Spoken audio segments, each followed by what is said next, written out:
A mother waited for a knock that never came. The old house with fading paint.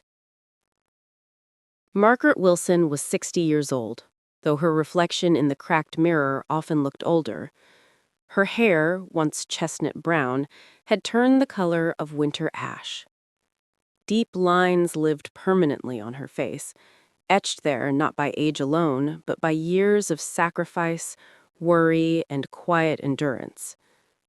She lived in an old house on the edge of a small American town.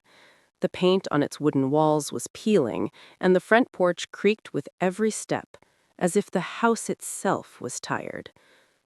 This house had been her shelter, her battlefield, and her witness. Every morning, Margaret woke up before sunrise, not because she had somewhere to go, but because her body had learned that habit decades ago.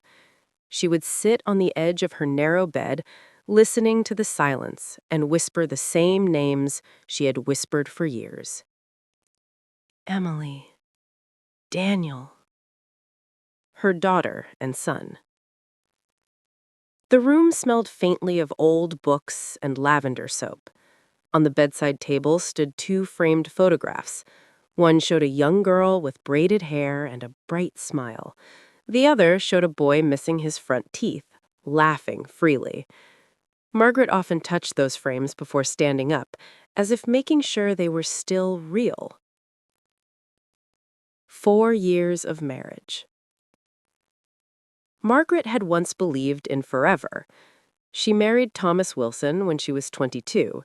He was charming, ambitious, and promised her a life filled with love and stability. For 4 years, she tried to believe that promise.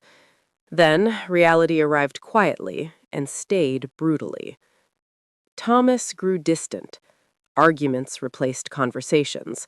Silence replaced laughter. One cold evening, he packed his bags while Emily slept in her crib, and Daniel clutched a toy truck on the living room floor. "I can't do this anymore," he said, not looking at her. Margaret begged, not for herself, but for the children. "They need you," she whispered, tears soaking her sweater. Thomas paused only once, his hand on the door. "They'll be fine," he said. And then he left. He never came back. A mother alone.